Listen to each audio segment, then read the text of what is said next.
206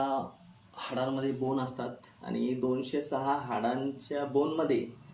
liver function, large intestine, पित्ताशय, किडन्या याचं जे काय सर्क्युलेशन आहे ते फक्त आपल्या पायातल्या नसांमध्ये आहे. तर ज्या पेशंटला, ज्या रुग्णांना किडनीचा त्रास असेल, पोटाचा त्रास असेल, लिव्हरचा त्रास असेल, बद्धकोष्ठीचा त्रास असेल, तर अशा त्रासांसाठी फक्त फूट मसाज हा एकमेव चांगला पर्याय आहे.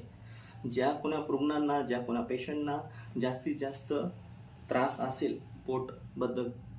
बद्धकोष्ठतेचा, पोटाचा किंवा गॅसेस किंवा चालताना उठता बसताना त्रास होत असेल, तर त्यांनी या भागामध्ये, पोटामध्ये या साईडला अंगठ्यापासून